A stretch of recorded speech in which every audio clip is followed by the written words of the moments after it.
Channel को like करें, share करें और सब्सक्राइब करें। मम्मी जी के आने के बाद रसोई में सामान कम पड़ने लग गया है। मम्मी जी कब तक आप यूं ही बैठे रहेंगे? चलिए रसोई में मेरी थोड़ी मदद करवा दीजिए।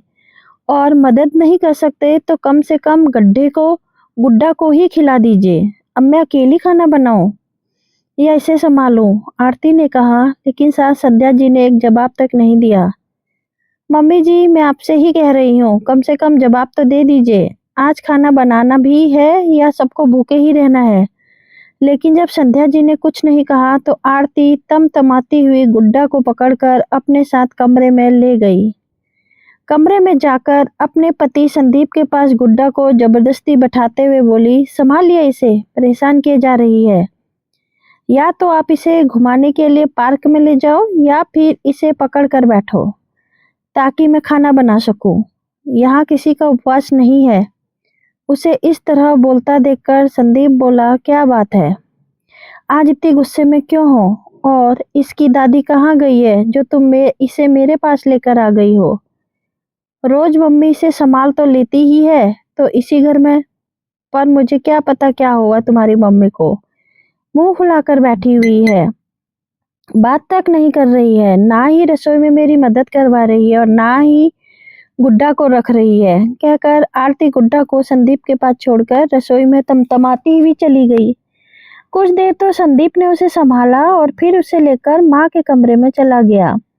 देखा, मम्मी कोई किताब पढ़ रही थी। क्या बात है मम्मी जी, आज आप गुड्डा को नहीं संभाल रही हो, तबीयत तो ठीक है? संदीप ने पूछा तो संध्या जी ने एक नजर भर उसकी तरफ देखा और दोबारा अपनी किताब में लग गई। संदीप को उनका व्यवहार बड़ा अजीब लगा। उसने दोबारा पूछा, मम्मी आप जवाब नहीं दे रही हैं, कहीं नाराज तो नहीं हो? पर संध्या जी ने कोई जवाब नहीं दिया। संदीप भी अपना सा मुंह लेकर वहां से बाहर आ गया और सीधा रसोई में आरती के पास जाकर बोला, कोई बात हुई थी क्या आज? कहीं तुमने मम्मी को कोई ऐसी वैसी बात तो नहीं कह दी जिससे वो नाराज हो गई हो और बात नहीं कर रही हो? मुझे सुबह से कोई वक्त मिला है क्या ऐसी बात करने का? सुबह से मैं अकेले काम में लगी हूँ। मुझे तो ऐसी कोई बात याद नहीं है कि मैंने ऐसा कुछ कहा हो। और अंतर्यामी मैं हूँ नहीं जो उनके मन की बात जान जाऊं।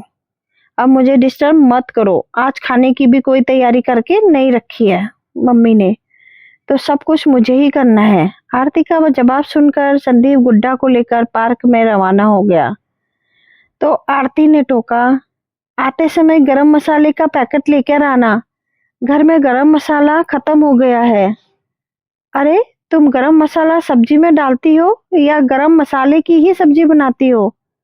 अभी 15 दिन पहले ही तो लेकर आया था, इतनी जल्दी कैसे खत्म हो गया? बजट का कुछ ध्यान रखा करो। संदीप ने कहा, मैं अकेली खा गई हूँ क्या गरम मसाला? पता नहीं रसोई में सामान कहाँ गायब होने लगा है। आरती ने कहा, कहाँ क्या गायब होने लगा है? तुम्हारे रिश्तेदार सहेलियां आती हैं और तुम बना बना कर खिलाती रहती हो। सारा धन तुम्हारे पास ही है, जबकि वो लोग तो इतने कंजूस हैं कि तुम्हें अपने घर बुलाते तक नहीं। संदीप ने कहा, पहले भी तो खिलाती थी, तब तो कमी नहीं पड़ती थी। मेरे रिश्तेदार ही चुपते हैं और मुझसे क्या पूछने हो? अपनी मम्मी से पूछो, जब से आई है तब से मेरी रसोई में से सामान गायब होने लगा है। जरूर दे आई होगी तुम्हारे छोटे भाई को, जैसे उनका भी ठेका हमने ही ले रखा है। पहले कहाँ इतना बुलाती थी सबको, तब तो तुम्हें गुड्डा को संभालना पड़ता था। अब गुड्डा को संभालने के लिए मम्मी आ चुकी है तो रोज किसी न किसी को बुला लेती हो। और वैसे भी मम्मी तो छोटे के घर पर भी आने को तैयार थी, लेकिन तुमने ही अपनी नाक के कारण उन्हें यहाँ बुलाया था, ये कहकर कि लोग क्या कहेंगे। बड़े बेटे बहू के होते हुए वो छोटे के पास रहने जा रही है। संदीप ने कहा, अरे मुझे तो लगा था कि गुड्डा को संभालने के लिए कोई हो जाए। कहते कहते आरती चुप हो गई, जैसे उसकी पोल खुल गई हो। आरती की बात सुनकर संदीप चुपचाप वहां से गुड्डा को लेकर रवाना तो हो गया। इधर संध्या जी को किचन में से बर्तनों के पटकने की आवाज साफ साफ सुनाई दे रही थी। जानती थी कि आरती ये सब जानबूझकर कर रही है ताकि संध्या जी उठकर उसकी मदद कर दें, पर आज वो मन पक्का करके बैठी हुई थी कि वो कुछ भी हो जाए आरती की मदद बिल्कुल नहीं करेगी और ना ही उसकी रसोई में जाएगी। आखिर आरती की आदत थी सबको ये कहने की कि मम्मी जी उसकी कोई मदद नहीं करती, बल्कि वो तो चोरी चुपके से उसके घर का सामान उसके देवर देवरानी के घर दे आती थी। जब से मम्मी जी यहाँ रहने आई हैं, तब से उसके घर में बरकत ही नहीं रही। रसोई घर का सामान धीरे धीरे गायब होने लगा है। सेवा हम करते हैं और वो घर देवर देवरानी का भरती है। आखिर संध्या जी के छोटे छोटे बहू भी तो यहाँ से 3 घर की दूरी पर ही रहते थे, पर बेचारे वो लोग अपनी भाभी की आदत के कारण बेवजह बदनाम हो रहे थे, क्योंकि आते जाते हर किसी के सामने वो ये बातें बोलने लगी थी। पर घर का अधिकतर आते तो आखिर आरती के परिवार वाले और उसकी सहेलियां ही थी, और उन्हीं के लिए वो कुछ ना कुछ जरूर बनाती थी। कई बार तो ये होता था कि रसोई में उसकी छोटी बहन भाभी या फिर उसकी सहेलियां उसके साथ काम कर रही होती थी। अब रसोई सिर्फ एक के हाथ में हो तो कम से कम इस बात का तो रहता था कि कैसे क्या खर्चा हो रहा है। इतने लोगों के हाथ में रसोई होकर के गुजरती है तो आखिर बनाने के सामान तो उठता ही है। आखिर हर किसी का अपना तरीका होता है। लोग अपने घर को घर समझते हैं और दूसरे के घर को नहीं, पर फिर दूसरों को बदनाम क्यों करना। ये बातें अक्सर उनके कानों तक पहुंचती, पर वो हमेशा ये सोचकर चुप हो जाती कि दूसरों की बातों पर क्या विश्वास करना। आरती ने उनके सामने तो नहीं कहा, लेकिन कल रात जब वो अपनी मम्मी से फोन में बात कर रही थी, तब भी यही बात दोहरा रही थी जो उस समय संध्या जी को सुनाई दी गई। बस तब से संध्या जी ठान कर बैठ गई कि अब चाहे कुछ भी हो जाए, वे आरती की रसोई में जाएगी भी नहीं। बस इसी कारण वो सुबह से किसी से बात नहीं कर रही थी, अपने कमरे में ही थी। आज उन्होंने किसी काम को हाथ तक नहीं लगाया, यहाँ तक कि गुड्डा को खिलाया भी नहीं। आखिर जैसे तैसे आरती ने अकेले ही खाना तैयार किया। तब तक संदीप भी घर वापस आ गया और आते ही आरती से बोला, आरती फटाफट खाना ले आओ, बहुत जोर से भूख लग रही है। और अब गुड्डा को भी तुम ही संभालो, अब मैं थक गया हूँ। मैं कहता हुआ वो हाथ मुंह धोकर डाइनिंग टेबल पर बैठ गया। संदीप भी बात सुनकर आरती बोली, जरा अपनी मम्मी को भी बुला लो खाना खाने के लिए।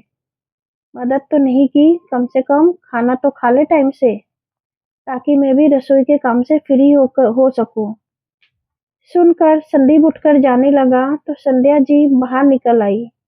बेटा, मैं अनुज के घर जा रही हूँ, वहीं अपना खाना खा लूंगी। वैसे मैं सुबह ही चली जाती, लेकिन वह दोनों घर पर नहीं थे। अभी फोन करके पूछा है तो वो लोग आ चुके थे। छोटी ने मेरे लिए खाना बना दिया है और कुछ दिन वहीं रुककर गांव रवाना हो जाऊंगी। पर मम्मी, यहाँ क्या समस्या है जो अचानक आपने गांव जाने का फैसला कर लिया? संदीप हैरान होते हुए बोला, बेटा तुझे नहीं पता कि क्या हो गया। बस अब मैं चोरी का इल्जाम और बर्दाश्त नहीं कर सकती। अभी तक दूसरों ने ही ये बातें कही थी, इसलिए मैंने ध्यान नहीं दिया, पर अब तो मैंने खुद ही बहू के मुंह से सुन लिया, तो अब मैं उसे बता दूं कि भगवान की कृपा से मेरे छोटे बेटे बहू के घर में कोई कमी नहीं है, जो मैं यहाँ से मसाले या रसोई का सामान चुनाकर उनके घर भेजूं। और वैसे भी तुम्हारी बेचारी पत्नी ने बहुत सेवा कर ली है, बस अब वो काफी है, मेरे भी हाथ पैर अभी चल रहे हैं। कहकर संध्या जी वहां से रवाना हो गई। संदीप और आरती में इस बात को लेकर काफी झगड़ा भी हुआ, पर आरती अपनी गलती मानने को तैयार नहीं थी। अपने ईगो के कारण वो भी इतने मेहमानों को घर पर बुलाती थी, लेकिन अब गुड्डा को संभालते हुए ये सब संभालना थोड़ा मुश्किल हो रहा था। लेकिन जब अगले 2-3 महीने भी यही हाल रहा, तब अपने आप आरती को समझ में आने लगा कि उसकी ही आदत है जिसके कारण रसोई घर में सामान कम पड़ता है। पर संदीप को किस मुंह से बोले, इसलिए अपने आप अपनी सहेलियों और रिश्तेदारों को बुलाना उसने कम कर दिया। दोस्तों, कहानी पसंद आई तो शेयर सब्सक्राइब लाइक जरूर करेंगे।